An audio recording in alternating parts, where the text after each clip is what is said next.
Good evening, everyone. I, Dr. Shreya Lal, on behalf of MQ Pharmaceuticals Limited, welcome all of you. It is my great pleasure to introduce our esteemed speakers for today's webinar. They are true luminary in their field, possessing a wealth of knowledge and expertise that is certain to captivate and enlighten us all this evening. Allow me to introduce Dr. Thrimurthulu Rayudu sir and Dr. Niranjan Rathod sir, who has made significant contribution towards HIV treatment, prevention, and education. Throughout this webinar, our esteemed speakers will be sharing their valuable insights on two very intriguing topics. First, cutaneous manifestation in people living with HIV/AIDS with CD4 count above 250, followed by another interesting topic, vaccination in adults infected with HIV. Allow me to take this opportunity to introduce our first speaker for the day, Dr. Rayudu sir. Sir is consultant dermatologist at Sri Lasya Hospital, Gandhinagar, Kakinada. Sir has delivered 25 presentations nationally and published paper as well. Sir is NRT University of Health Sciences topper and has been honored with 2 statewide gold medals in MD DVL in year 2008. Sir's area of interest are clinical dermatology, HIV, psychodermatology, and trichology. Our second speaker for today's evening, Dr. Niranjan Rathod sir, is a consulting physician at Apex Hospital, Shivaji Park, Kolhapur. Sir has done his MBBS from KIMS Karar Shivaji University and MD from Government Medical College, Miraj, Maharashtra. Sir has completed Chart India HIV Medicine Training Program at Ruby Hall Clinic in association with University of South Florida, Tampa, USA. Sir has also done HIV/TRI advanced course in HIV medicine from Institute of Infectious Disease, Pune, in association with Royal Free Hospital, London, UK. Also, Sir has completed HIV management course of Johns Hopkins University. So without further ado, I request Dr. Rayudu sir to start today's evening with his topic on cutaneous manifestation in PLWHA, people living with HIV/AIDS with CD4 count above 250. Over to you, sir. Yeah, thank you.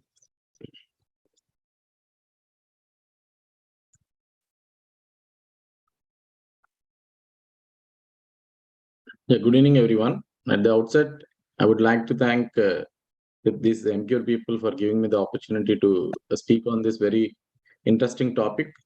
So cutaneous manifestations in people living with HIV/AIDS with CD4 counts about 250. It's a tertiary care study. We have selected a very few cases, and almost I have done a last 4 years project. COVID has disturbed this entire project, but still we have good number of 400 to 500 patients of HIV patients with CD4 more than 250 using ART drugs. And on clinical cutaneous manifestations, some are Navy patients, some are initially diagnosed, and some suffered with COVID and they relapsed also. And all these things put together in a small nutshell. Because this topic is so vast, this itself, single topic takes almost 1 to 2 hours for us to complete this topic. But I'll be doing a very brief outline, giving a brief outline, trying to see that what best I can cover. We all know the spectrum is very vast. The skin is the largest and most visible organ. So whatever the cutaneous immune system, it serves as the body first line defense, but it presents a numerous pathological manifestations. And even while using some drugs like even cotrimoxazole or this particular ART drugs, they are also showing a lot of clinical spectrum on the skin. If you go to the this particular classification, mucocutaneous disorders stratified by CD4 count, if more than 500, this is actually a age-old classification. Why? Because from 1981, there are so many classifications and so many types of differentiations. Mostly, this is almost in a nutshell, we can classify them.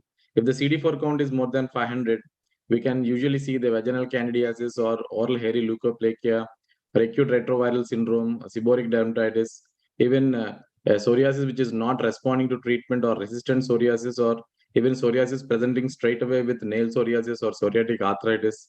Kaposi sarcoma very initially in where the immune system is bit good, the presence as masquerading as some lichenoid eruptions or some papules not responding to topical treatment. These are all the few conditions where we routinely see when the CD4 count is more than 500. 200 to 500 when the CD4 count is the herpes zoster, multidermatomal herpes zoster or herpes simplex recurrent, refractory psoriasis, hypersensitive to ART drugs, especially nevirapine. Nowadays, we are not using that. Condyloma acuminata, tinea infections, and the warts, the verruca vulgaris, along with oral thrush. If we go to the CD4 count, more than 100 to 200, or between 200 to 200, or around 100 to 250, there can be a chance of refractory seborrheic dermatitis or eosinophilic folliculitis or pruritic papular eruptions or maculopapular eruptions. MCs, the molluscum contagiosum. I've seen so many cases of MCs even with CD4 count more than 250, and extensive Kaposi sarcomas. Less than 100, we have a very classical bacillary angiomatosis or cutaneous cryptococcus or giant molluscums or disseminated cytomegalo and cutaneous pencillinosis and even acquired ichthyosis. And we all know the entire spectrum that is there with less than 100 CD4 count. I'll be talking mostly about the CD4 count between 200 to 500 and more than 500. I'll be talking about in brief about this drug rashes or oral hairy leukoplakia, seborrheic dermatitis, or this particular tinea infections, refractory tinea infections, and refractory psoriasis. The skin lesions, especially in patients with immunocompromised state, especially with HIV, they can be categorized as like you can abscess forming skin disorders or macular, nodular, papular, or scaling. If we go with the abscess forming, Staph aureus is one of the commonest. MRSA is now being increasing in incidence. Skin and soft tissue infections. If we go with the macular, cutaneous drug eruptions, acute HIV infection with primary and secondary syphilis infection. Nodular, if you go, Kaposi sarcoma and bacillary angiomatosis. Papular, if you want to see the papular conditions, especially with HIV positive patients, MC is most common. Eosinophilic folliculitis is another very common condition. Condyloma acuminata, the Watson, the scabies, especially the Norwegian or the crusted scabies. Scaling seborrheic dermatitis is one of the hallmark features of HIV disease, and psoriasis and vesicular lesions, herpes simplex, and varicella zoster virus. How do you differentiate between various types of lesions associated with HIV infected patients based on clinical morphology? If you go for morbilliform, the first important thing you need to be worried about in the differential diagnosis is a drug eruption. Then you need to go with the acute HIV exanthem. Initial stages when the patient is initially being infected with the disease, you have to go with this. Whenever you see a morbilliform eruption on the trunk, especially on the back, you should always go with the drug eruption. Severe erythroderma, you should always first rule out drug eruptions and then the psoriasis or the Norwegian scabies. Umbilicated papules, if you have umbilicated papules, MC is one, pencillinosis, cryptococcosis, and BCC, basal cell carcinoma, very rare, but still MC, molluscum contagiosum, pencillinosis, and cryptococcosis is one of the most hallmark features of these umbilicated papules. Folliculocentric papules, you have this folliculitis, bacterial, fungal, and eosinophilic folliculitis. Rosacea, especially affecting the nose and the central part of the face. Acne vulgaris and pityriasis rubra pilaris. Any blistering diseases, very classic. First, we need to rule out the herpes simplex, herpes zoster, then the bullous impetigo, then the pustular psoriasis. Blistering, like you have bullous drug eruptions like Steven Johnson's early stages, very pathognomic lesions, which we can't miss them, the targets and involvement of the mucosa, and very typical history of usage of a drug, offending drug 1 day or 2 days before. Steven Johnson or the toxic epidermal necrolysis. Very rarely a porphyricutinea tarda. Ulcer presenting in HIV immunocompromised patients. First of all, you need to go with the non-healing aphthous ulcers or herpes simplex, herpes zoster, then the cytomegalo, atypical mycobacteria. Factitia is very rare in these patients, and the sarcoma, Kaposi sarcomas. So whenever we were seeing a group of diseases associated with these particular patients, We have all the investigations on our hand, his complete blood picture, his routine blood counts, his CD4 count, HIV viral load. Then we can look at this particular CD4 count and look at this cutaneous lesions and treat accordingly. Along with the ART treatment, we have to be concerned about the cutaneous involvement and also the opportunistic infections also. So 200 to 500 range, we have this very commonly presenting oral hairy leukoplakia or vaginal candidiasis, seborrheic dermatitis, oral thrush or recurrent herpes simplex infections or multidermatomal herpes zoster or refractory psoriasis or hypersensitivity drug reactions and recurrent tinea infections, refractory tinea infections also nowadays with Verruca vulgaris. First, we look at this oral hairy leukoplakia, very classic. We can't miss the diagnosis in this particular group of patients. All the investigations must be done and treated accordingly. This is my patient who was presented 2 years back before COVID in early 2020. This particular patient is presented with non-healing, non-responding to treatment. I got it out and got all his tests done. He was supposed to be retropositive and immediately got his CD4 count and he's around 400 at that time. And when we took a biopsy at this point of time, at this point where we took a biopsy, it turned out to be a Kaposi sarcoma. Cutaneous drug eruptions are very, very common. We should not miss these particular conditions because they can range from a simple drug rash on the part of any part of the body till a mild to moderate and severe morbilliform drug eruptions all over the body to life-threatening Stevens-Johnson syndrome and toxic epidermal necrolysis. In the olden days, like in the 2000, 2005, 2010, the protease inhibitors and this nevirapine rashes, abacavir, and even efavirenz, they are very classically presenting as diffuse pruritic maculopapular eruptions, especially on the forearms or sun-exposed areas, or diffuse urticaria, or acute generalized erythematous papulosis, or edema with hypersensitive dress syndromes like the drug rash with eosinophilia and systemic symptoms. You should always keep in mind about the drugs their patient is using. Take a very clear drug history and past medications also. Some of these patients are addicted to NSAIDs, especially brufen and diclofenacs. And these are all kept in mind before going forward towards pointing out a single group of drug or a drug. The offending drug should be removed. The patient should be treated as an emergency, like this is to be treated by an emergency physician in ICU setup with the help of a general physician and a acute emergency care physician. Protease inhibitors, they are very classically producing a diffuse rash. Abacavir can produce hypersensitivity reactions involving both maculopapular and systemic symptoms. The group that we are using now very commonly in these patients are trimethoprim, sulfamethoxazole, and dapsone.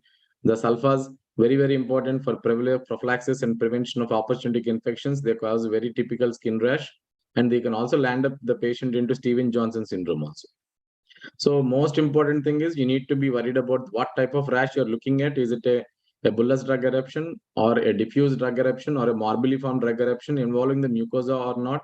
Offending drug, how many days the patient has started this offending drug, and even take a clear history about what are the other drugs the patient is using. Maybe he can be started on antihypertensives, or maybe he's using an anti-diabetic medication or painkillers. Any other complete history is a must when dealing with this particular group of patients. Very classic. This is a classic FDE, fixed drug eruption. This is a classic rash. You can see this morbilliform drug eruptions, annular eruptions, very diffuse rash. This is very classic, very clear-cut presentations in patients with immunocompromised using ART drugs. Seborrheic dermatitis, almost 34 to 83% of persons with HIV, as opposed to 1 to 3% of the general population, suffer with seborrheic dermatitis. Very common. Once upon a time, a pathognomic seborrheic dermatitis is pathognomic clinical skin manifestation of HIV infection. The diagnosis is based on typical clinical finding, confirmed with biopsy if at all needed. Histopath, if you look at it, it's widespread parakeratosis with spotty keratinocytic necrosis with leukoexocytes and superficial perivascular infiltrate, especially of the plasma cell and neutrophils. Seborrheic dermatitis you can't miss, especially in immunocompromised patient. Very clear, and you can always take the history and you can always correlate with the clinical finding. This is becoming a menace now, especially the MRSA, methicillin-resistant Staph aureus, Staphylococcus aureus, including this methicillin-sensitive and methicillin-resistant strains, is very common cause, especially among HIV patients, 6 to 8-fold more than the normal population. Clinical presentations presents with a skin and soft tissue infection with a furuncle or abscess or a very classic cellulitis. You can't miss this. You have to diagnose it very accurately, especially is the detection of the MRSC's culture of PCR probe to detect the MEMECA gene in a microbiological sample growing the Staph aureus. Antimicrobial susceptibility is a must while treating the patient and putting the patient on any further antibiotic. Psoriasis occurs with similar frequency of patients with normal population with or without HIV, but HIV people with advanced immunosuppression are the ones who are likely to develop severe psoriasis or refractory psoriasis or psoriatic arthritis. It involves immune dysregulation, especially the alteration of the CD8-CD4 ratio and viral molecular mimicry, whereby the virus mimics the host cells and cause an evaporate cross reaction, thus including inducing the autoimmunity. Patients or persons with HIV suffering with this particular psoriasis may present initially with guttate or inverse psoriasis or erythrodermic psoriasis. One of the hallmark feature of this particular patients, HIV patients suffering with psoriasis, is that there is a simultaneous development of several morphological types of psoriasis. In single patient, we can see all the morphological types of this particular disease. They have initially suffered with joint pain also. They can present straight away with psoriatic arthritis also. There can be a very stiffness of the joint, effusion in the distal ventropharyngeal joints, and also in the spine. It has to be treated accordingly. You can treat with a very plain drug like acitretin, but you have to rule out any drug cross reaction with the ART drugs. Methotrexate generally must be avoided already if there is immunosuppression, so better go with acitretin or plain topical ointments depending upon the severity and extent of the disease. Very less common eosinophilic folliculitis. It is seen even with patients with more than 250. There can be a inflammatory linear verrucous epidermal nevus also. This is more than, say, CD4 count more than 250. It's an acquired non-infectious linear verrucous plaque characterized by hyperkeratosis, erythema, and persistent pruritus. More common in HIV-infected patients with higher CD4 counts. This is very rare, but a very rare condition, but cutaneous cutis verticis gyrata that resembles a brain cortex, thickened and folded scalp skin. More in male patients with high CD4 counts, in immunocompromised, especially HIV positive patients. Eosinophilic folliculitis, we all know it's a very classic pruritic dermatitis characterized by follicular papules and pustules affect the upper body and the neck. More common in patients, especially with less than 250, but also nowadays being seen with more than 250, especially on ART drugs. Crusted scabies is one of the hallmark features of severe immunosuppression. It can also be seen in debilitated patients or even malnourished patients or severe diabetes. It is more susceptible to more severe crusted form of scabies resultant of deficient host immunity as well as decreased scratching reflex. Crusted scabies presents as manifestation of immune reconstitution inflammatory syndrome also, especially when there is a initiation of ART drugs. There is a chance that the patient can develop this IRIS, so that the patient can develop crusted scabies as a manifestation of this IRIS also. So you have to keep in mind, always go for the engineering preparation, see that all the other causes are ruled out before treating for scabies. Once you ruled out all the causes and definitely arrive at a diagnosis of Norwegian or crusted scabies, treatment will become straightforward. Anogenital warts, also called as Condyloma acuminata, most common virally sexually transmitted infection and most common wart observed in patient in HIV. Always rule out MSM and other histories and personal histories and past history. Antiretroviral therapy has not been proven to reduce the risk of developing anogenital warts. That has to be kept in mind. Higher CD4 counts and lower HIV RNA levels are also seen to independently reduce the risk of acquiring the warts. Frequently observed in patients with CD4 count more than 200 to 250. Always rule out other causes also. Herpes simplex, very common, extremely common, usually represents the reactivation of the latent virus. Manifestations like orolabial vesicles, anogenital disease, or herpetic whitlow. Facial lesions manifesting as folliculitis also have been reported. Even eczema herpeticum also has been reported. Advanced HIV disease, HSV, is more likely to be persistent and atypical in appearance. Varicose erosions, deep ulcers, even not herpetic whitlow not responding to treatment, even a large ulcer reaching up to 10 centimeters in diameter. But the treatment response to acyclovir is often less marked than immunocompetent individuals. So you need to go for a continuous suppressive treatment. Continuous suppressive treatment with acyclovir 400 mg BD for frequent relapsing patients. More than 6 times a year must be given to the patient. Candidiasis, mucocutaneous candidiasis is most common, especially caused by Candida albicans. Most common mucocutaneous finding in HIV disease. It can manifest as oral thrush or angular cheilitis or intertrigo, Bellnitis, paronychia, chronic paronychia, Bellnitis and vaginal thrush also. You need to confirm the diagnosis based on clinical examination and KOH preparation. Topical antifungal agent usually adequate. Also, you can give weekly prophylaxis against this opportunistic infection also. Typically, the patient presents with classic presentation that has to be kept in mind. And dermatophytosis and onychomycosis, and this is one of becoming a menace even in normal population also. Tinea infections and onychomycosis is very common in HIV disease. Generally similar to non-HIV infected individual, cutaneous fungal infections can mimic seborrheic dermatitis or psoriasis, but the asymmetry of the lesion suggests fungal etiology.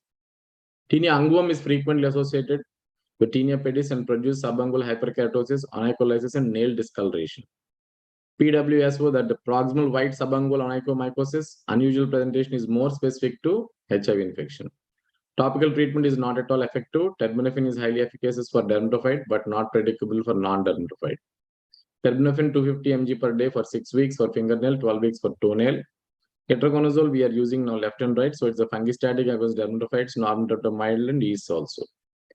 Scheduling must be very classic and should always look at the hepatotoxicity. 400 mg daily for 1 week per month or continuous dose of 200 mg daily, both of which require 2 months of treatment for fingernails and 3 months for toenails. Prophylaxis can be done by weekly once medication also. Pruritus is very, very common. Once upon a time, it was clear that pruritus was the marker of HIV infection. Nowadays, these cases have been slowly not being presenting as a classic once upon a time, like 20 years back. So whenever there is a pruritus, if there is skin lesion or not, you have to look at it. If there is no skin lesion, look at the systemic diseases like parasites or iron deficiency or lymphomas.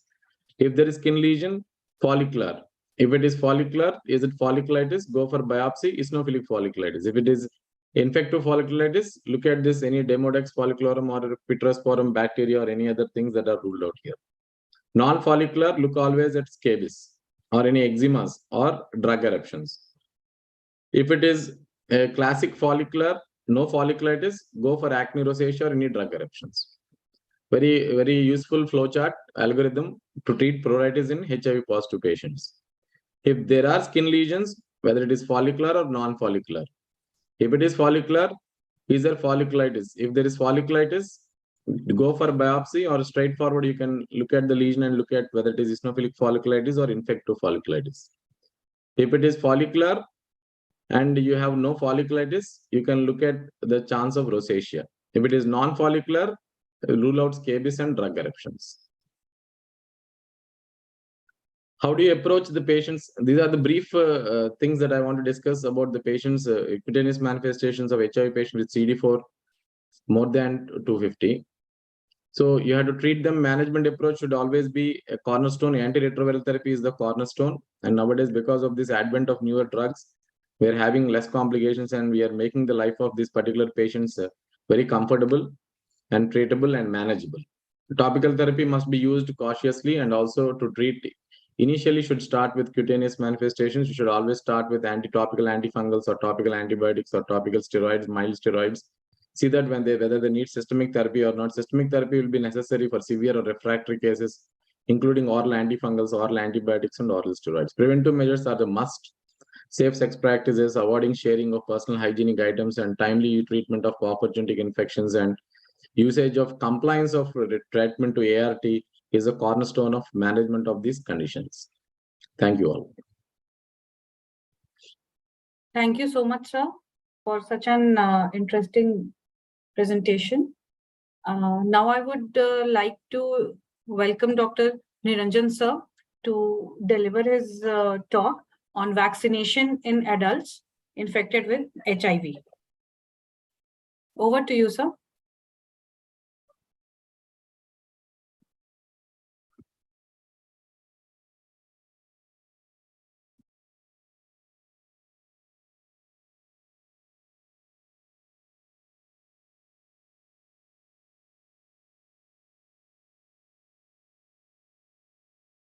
So you are on mute.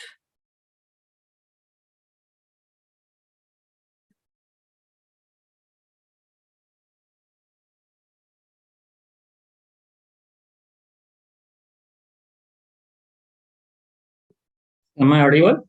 Yes, sir. You're audible.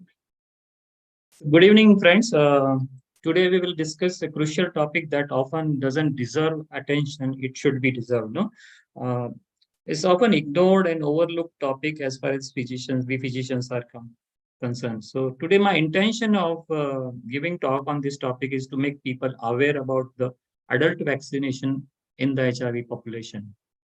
So we'll start with the slide is not moving.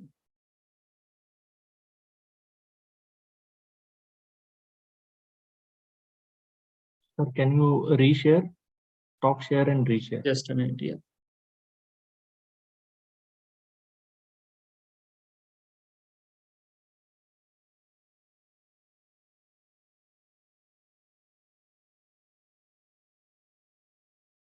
Just a minute.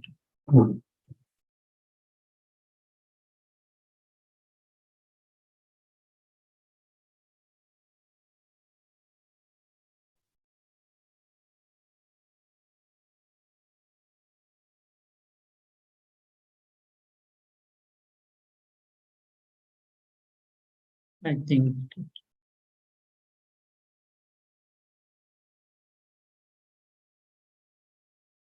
Yeah, so Yes, sir. the history of this. So importance of vaccination in HIV patient. Can I?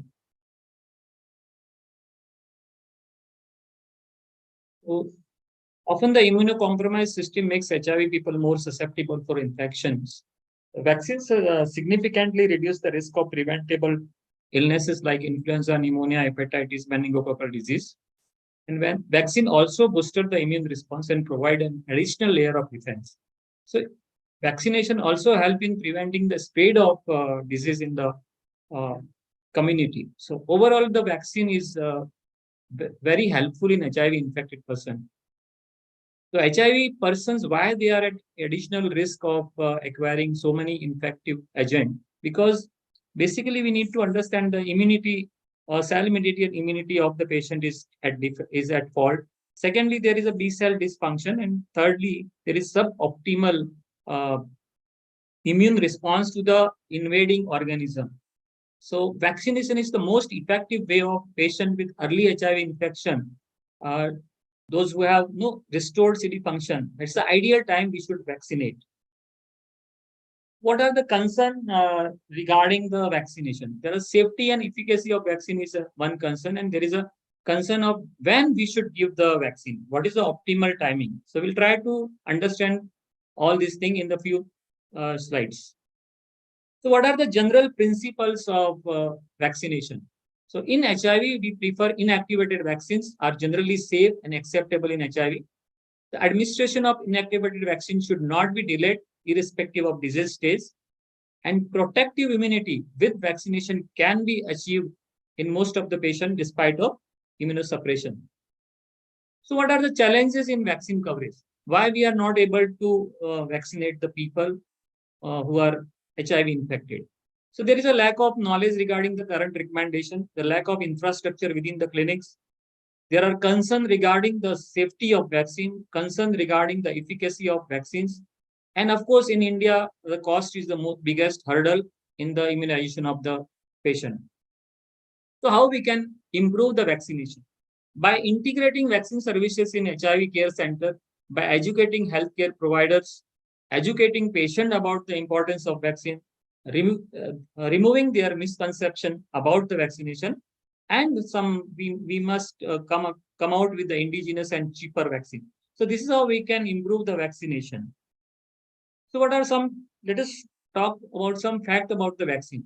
The inactivated vaccines have similar safety profile among HIV as well as HIV non-infected people.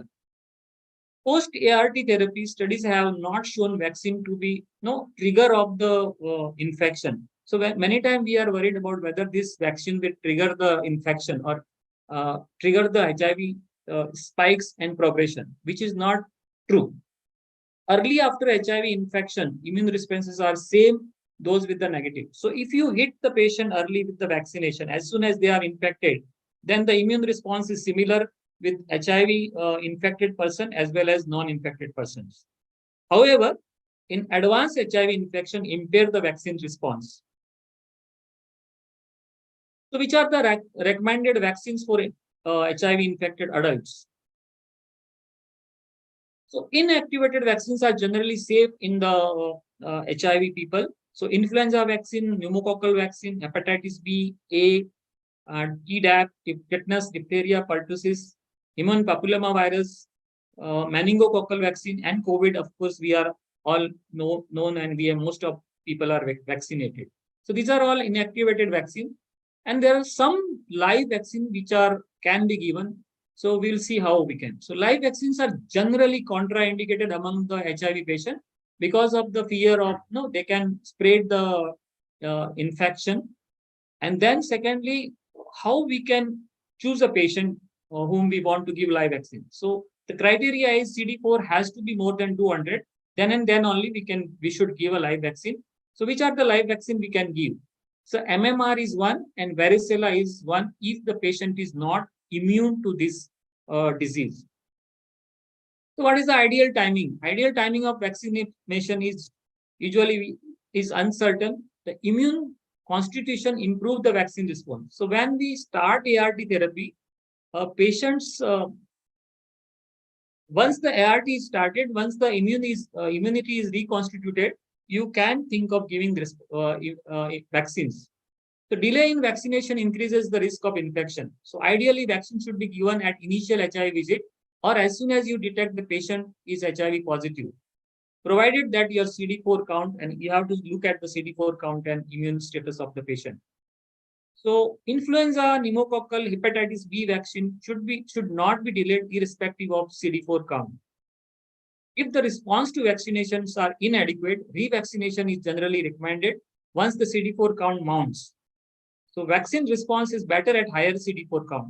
These are all the important facts about the vaccine. So we must, in HIV population especially, household members of HIV infected person should be vaccinated so that they can give a circle of protection. So let us see one by one what are various vaccines which we can give in the HIV population. So first is the influenza vaccine. So all adult and adolescent with HIV should be given inactivated influenza vaccine annually. That means every year we should give a flu vaccine to the people as we give to the other people also. So this is most important, though, because every year you get a new strain and the new vaccine should be given. Influenza vaccine should be given to all pregnant individuals. Inactivated influenza vaccine should be given, or either a recombinant vaccine at the time of during the pregnancy. So why influenza vaccine? How it acts? It reduces by 50% severity of the disease. So even if somebody gets flu or influenza, he will not develop severe disease like severe pneumonia or respiratory distress syndrome or like that. So it is very important to give influenza vaccine to prevent this severe disease. High dose or adjuvanted influenza vaccines are recommended for HIV who are aged more than 65. Adjuvanted always improve the boosting of the immune system is better when we give adjuvanted influenza vaccine. So when the protective antibody develop, generally after 4 weeks of vaccination, a person will develop antibody against the organism. And every time you choose to give a vaccine, you should see the season of influenza. Should be given before the season of influenza. In India, it is generally winter as well as before the rainy season. Now also we have an influenza season. So it should be given before the influenza season. Influenza booster immunizations are not recommended. We have a quadrivalent 2 influenza A strain and 2 influenza B strain. Vaccines are available. It can be given. The cost is around 200,000. Then second vaccine, which is important, is pneumococcal vaccines. We all know all HIV people without history of pneumococcal vaccines should be vaccinated because it reduces the cause pneumonia almost around 40%. And not only it reduces pneumonia, but it reduces the severity of invasive disease. The pneumococcal pneumonia can be reduced significantly. We administer, generally, we give 13-valent pneumococcal conjugate vaccine, that is Prevnar. If we give, once we give PCV13 or pneumococcal conjugate vaccine, a dose of 23-valent pneumococcal polysaccharide vaccine is given at least 8 weeks later. And people who receive PCV13 and PPSV should at least receive one more booster after 5 years of first dose. If somebody is less than 65 age, at the time of second dose, they should receive third or final after the completion of 65 years. The next is, I think, we'll discuss very common vaccine we give in those who are having, otherwise also we prefer to give hepatitis B vaccine in one of the common vaccine we give in adult practice. So hepatitis B, why we want to give hepatitis B vaccine, so why it is so important? Because it prevents people from going to cirrhosis, and not only cirrhosis, but it will reduce the chances of patient developing hepatocellular carcinoma. So people with HIV who are non-immune to hepatitis B, that means they are hepatitis B surface antibody negative as well as hepatitis B surface antigen negative, can be given hepatitis B vaccine. So in India, it is very important to check because the prevalence of hepatitis B is significant. So give 3 doses of series of recombinant hepatitis B vaccine, that is Angerix 40 microgram or Recombivax 20 microgram at 0, 1 and 6 months. These doses are considered double dose 3-dose series, because in normal people will give Angerix 20 microgram, but in immunocompromised patient will give double dose to improve the immune response. So anti-HBs or antibody towards the hepatitis B should be checked after 1 or 2 months after completion of vaccine series. And those people who are having a titer of antibody more than 10 are vaccine responder. If patient have ongoing risk factor for acquiring hepatitis B and are not on tenofovir, the booster dose should be considered after checking the antibody titer. When to revaccinate? If the revaccination with second double dose of 3-dose vaccine series in the non-responder. Non-responder means those who do not mount or those who mount less than 10 milliunits of antibody titer, then you should revaccinate. Hepatitis A is a very common infection, hepatitis A. So most of our population is immune to hepatitis A due to natural infection. So it may not be very important, but those who are already having immunocompromised patient, those who are already having liver disease, like those who are having cirrhosis or hepatitis B, hepatitis C, we don't want further insult to the liver, then we will give hepatitis A. Combination of hepatitis A and B vaccine, Twinrix, is also available. Assess the antibody response after 1 to 2 months of completion of vaccination. So hepatitis A vaccine in selected cases we can give. Next important vaccine is human papilloma virus vaccine. We all know HPV causes cervical cancer, anal cancer, penile cancer, and also causes genital warts. So when should be the vaccine given? It should be given between the age of 12 to 18. In India, it may be around 12 to 18. All people with HIV aged 13 to 26 years who are not vaccinated previously, regardless of gender, 3 doses of recombinant human papilloma virus vaccine at 0, 1 and 6 months should be given. 2-dose series is not recommended in HIV patient. Again, the reason is same, that to boost the immunity, you require higher dose in immunocompromised patient. Between age 27 to 45 years, previously not vaccinated adequately, you may consider, but vaccine is generally not recommended because by the time of 26-7, most of people are exposed to this pathogen. So this vaccine does not protect if somebody is already infected. HPV vaccine is not recommended during pregnancy. It should be given to those all who are homosexual and men having sex with men. So far, it is still not approved in India, but I think we should, out of recommendation, we should give this vaccine to those immunocompromised who are indulging in those who are homosexual or MSM. So we should tell patient and community that it is not about the sex, but it is a prevention of cancer. By giving this vaccine, you can prevent cervical, anal, penile cancers. Some people say it can cause also oral cancer. So it will prevent a lot of cancers. So there are bivalent, quadrivalent, various vaccines are available. We generally give quadrivalent Gardasil, which prevent the cancer. So only cancer we can have surveillance is a cervical cancer. By doing pap smear, we can always check whether patient is having chances of getting cervical cancer. So lastly, I think few vaccines are meningococcal vaccine. Again, this is again important. Why? Because in HIV patient, meningococci can cause invasive disease like meningococcal meningitis. So people with HIV and lower CD4 count are at higher risk of invasive disease. So studies have shown that it decreases severeness of illness by almost 5 to 24%. So 2 doses of quadrivalent meningococcal conjugate vaccine should be given at 0 and 8 weeks to all people with HIV aged more than 18 years.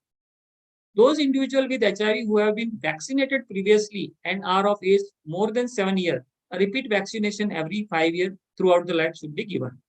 So we have a conjugated quadrivalent vaccine which cover A, C, Y, W serovars are recommended. Serogroup B meningococcal vaccine is not indicated because this group is not common in India. The dose is 0.5 ml. The cost, I think it is costly. Again, all these vaccines are very costly. Then we have a common Tdap, tetanus, diphtheria, and pertussis vaccine.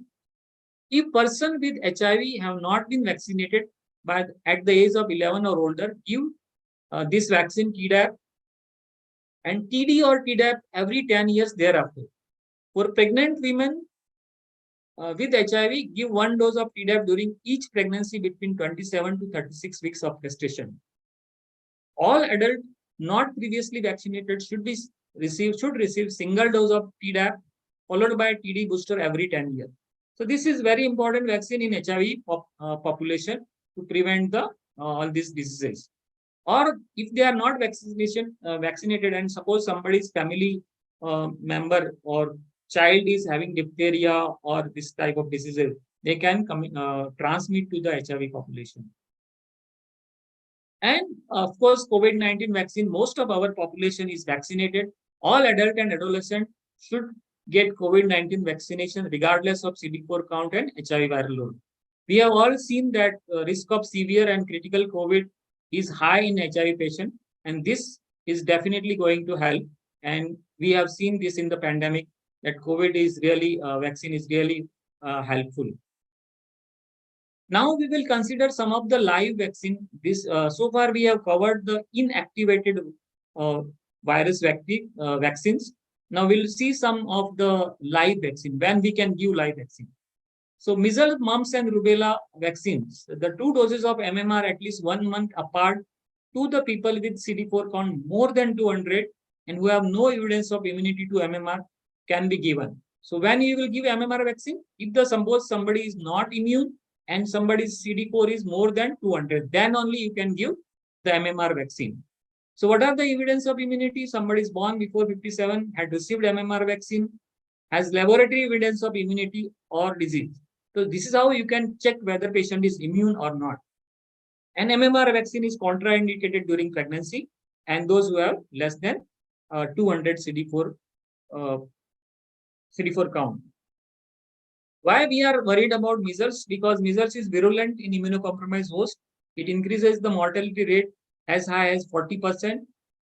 Measles is highly contagious, and there is a resurgence of measles globally. So we must vaccinate whenever is possible in those who are having HIV infection. Next is varicella vaccine. Although it is given in most of children, people with HIV who are varicella non-immune, they don't have antibody against this virus, and whose CD4 is more than 200 should receive 2 doses of varicella vaccine 3 months apart. Now, why we should give varicella vaccine? We know that if chickenpox occur in immunocompromised patient, it can cause severe pneumonia also. Varicella pneumonia can occur and can kill the patient also. So it is important to give varicella vaccine in immunocompromised patient. It reduces the severity of disease, and we have various brand available anti-varicella IgG antibody you can check before giving to adults. The next vaccine is herpes zoster vaccine. Although it is not very killer disease, but it is disabling disease. Herpes zoster is seen that in those who are immunocompromised, herpes zoster can occur recurrently. And then the post-herpetic neuralgia is also more severe among the HIV patient. So this vaccine will reduce the incidence of herpes zoster, and also if somebody develop herpes zoster, the post-herpetic neuralgia will be less. Then typhoid vaccine, also this is very common disease in India, and we are seeing the MDR typhoid. In certain situation, you can give typhoid vaccine. I won't recommend it for all the people, but yes, those who are likely to get, or those who are visiting India, they may take typhoid vaccine. So in conclusion, vaccinations are often overlooked but are critical in care of HIV patient. Physician must ensure vaccine coverage as soon as possible. Patients with severe immune degradation, that is less than CD4 less than 200, are at highest risk of vaccine preventable disease, but unfortunately have poorest response to vaccination. So we must optimize the patient, and we must boost up their immunity with the help of ART. The more immunogenic vaccines are needed, because currently it is seen that whatever immunogenicity, if you compare HIV versus non-HIV people, then immunogenicity in HIV population is poor to the compared to the non-HIV. So we need a more immunogenic vaccines, more studies to define optimal timing for vaccination. We really are sometimes, especially when we want to give live vaccine, we are not sure when to give. And we need Indian guidelines for vaccination in HIV patients. Thank you very much. Thank you so much, sir, for your talk on the topic vaccination in adults affected with HIV. So we have some questions in the chat box, which I would like to take up. So Dr. Mangesh asked that many of us have taken only 2 doses of COVID vaccination. What in the case of HIV patients? Do they need to take the booster? Yes, all of us, why HIV only? We all are supposed to take booster vaccine. Okay. So one more question from Dr. Rashmikant Shah. Most late presenters will have a reduced response. Do we first put on heart and then give vaccines? So now guidelines are whatever I have said in the slide is irrespective of CD4 count, inactivated vaccine should be given as soon as possible. Only live vaccines like MMR and zoster vaccines, you should delay till the CD4 count mount above the 200. So that is what the difference is.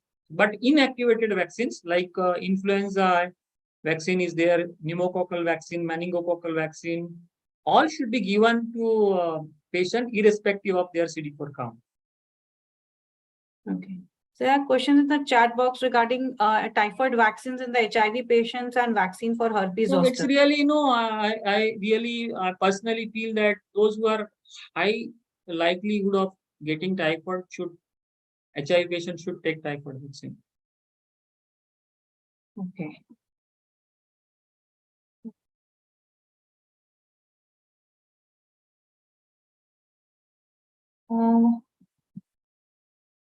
So one question from me, sir, are there any differences in vaccination recommendations for individuals with well-controlled HIV versus those who have advanced state of disease?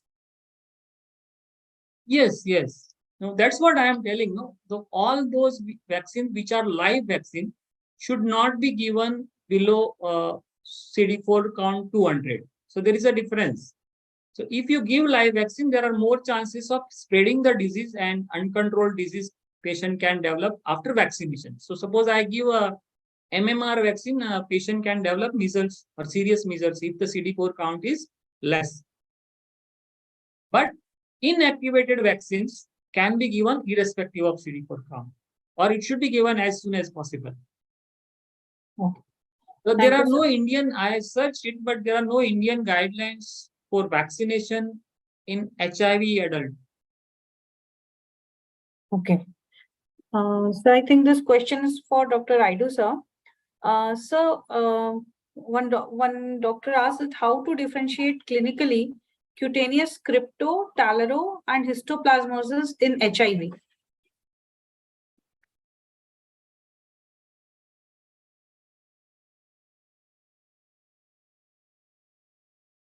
Dr. Rayudu, sir.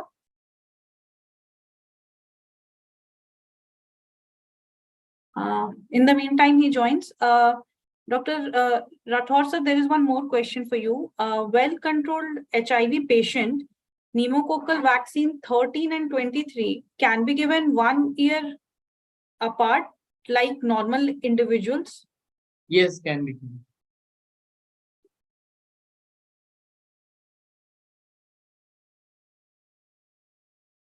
Somebody has asked whether we have vaccine for SCV. For HCV. No.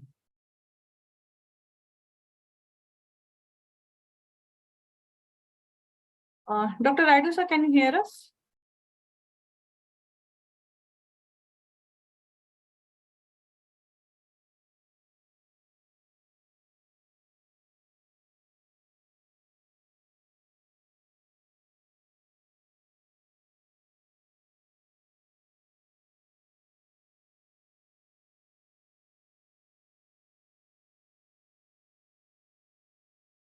Dr. Rathod, sir, sir, are there any specific vaccines that adults with HIV should avoid or be cautious about receiving them?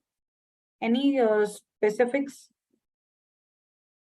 No, there are general principle of vaccination is like, no, all live vaccines should be contraindicated unless immunity is above CD4 more than 200. No, live vaccines, we are really worried because it can sometimes disseminate the disease, or patient can develop a clinical infection, and which can be really problematic. So what are your views on this mRNA vaccine for COVID? Is it safe for the HIV patients? So far in India, we have not given anybody. Most of people have received our own indigenous vaccine. mRNA vaccine is used in USA actually. So there are some controversy, but I am really not aware of.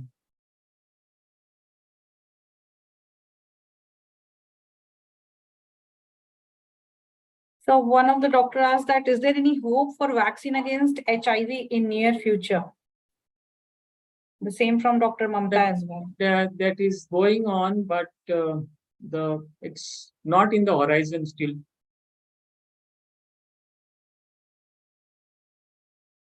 Not on the horizon still. No, people are trying to, but there is no breakthrough yet. We are not seeing that vaccine in near future actually. Maybe, science is rapidly growing, so it will be possible one day. We'll hope that.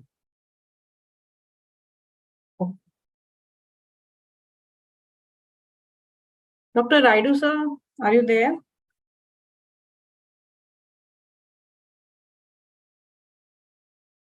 I think he's having some technical problem. Yes, Dr. Shreya. So Yeah. if direct questions are not there, we can conclude the session. Okay.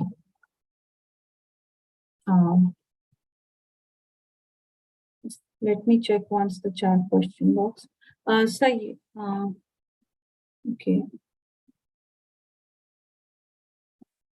Yeah, somebody asked, most late presenters will have reduced response. Yes, so whenever we are worried about the live vaccine, we should give first ART. You can sometimes you can boost up the immunity by giving ART, and then give a booster dose also.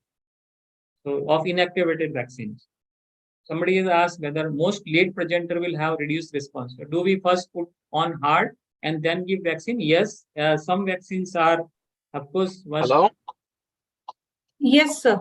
Yeah. I'm really sorry. My mic got stuck up here on this phone. No Yeah, issue. you're asking me some questions, please. Yes, sir. Sir, just 1 minute. Dr. Rathod, sir, there is one more question for you. Yeah. Should HIV-2 patients should also get any vaccines? Why not? Okay. Dr. Rayudu, sir, we Yeah, have one I'm here. question. Yeah. Yeah. What are the comments on tuberculosis involvement of the skin and its treatment? So the depends upon which strain. Nowadays, we are seeing atypical mycobacteria more common. If it is a straightforward, I have seen some 3 cases of resistant tuberculosis and cutaneous tuberculosis not responding to conventional ATT. We have sent the patient to a higher center, especially to trace for drug resistance in HIV. And the patient has landed up drug resistant to all the conventional ATTs. So atypical tuberculosis is on the rise and tuberculosis drug resistance is on the rise, especially in HIV co-infection. And we have to be very careful with the compliance of the drugs. And if the routine, if it is a normal pulmonary tuberculosis with HIV, it is treated conventionally. With the cutaneous tuberculosis must be treated along with the help of a pulmonologist with a compulsory culture and this sensitization for this particular drugs. And cutaneous rash with rifampicin is very, very common in HIV patients with tuberculosis co-infection. So that must be kept in mind. Thank you. So one more question. Cutaneous drug eruptions we have seen in your presentations about the protease inhibitors, abacavir and efavirenz. Yes. So, sir, is the INSTI-based regimen like dolutegravir having such possibilities of cutaneous drug eruptions? I have not seen a single case report, but I have seen some of my colleagues saying that there's a chance of drug eruption with dolutegravir. Very rare, but yeah. Dr. Rathod We used said to see a lot with the nevirapine and efavirenz, but this dolutegravir I've seen none in my practice. Dr. Niranjan Rathod, sir, there is one question. What are your comments on malaria vaccine for HIV patients? It's really not there in any guideline, but maybe, in India, it may not be those who are highly endemic area, still not very popular. So I will not recommend it. There are no studies on malaria vaccine among the HIV patients.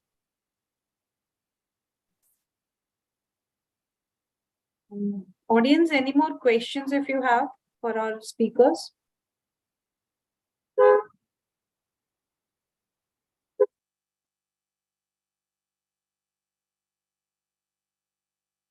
I think there are no more questions for today.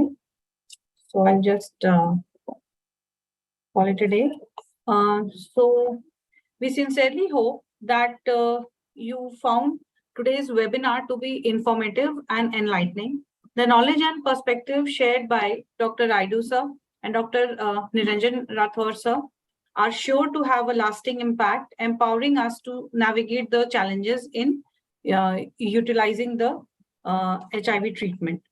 I would also like to express my heartfelt gratitude to all of you, our distinguished participants, for your time and contribution throughout the webinar. Wishing you all continued success and a bright future. Thank you, sir. Thank you, Dr. Niranjan, sir. Thank you, Rayudu, sir, for joining us. Thank you so much. Thank you for giving. Thank you so much. Thank you, sir. Thank you. Thank you, sir. Good night. Good night.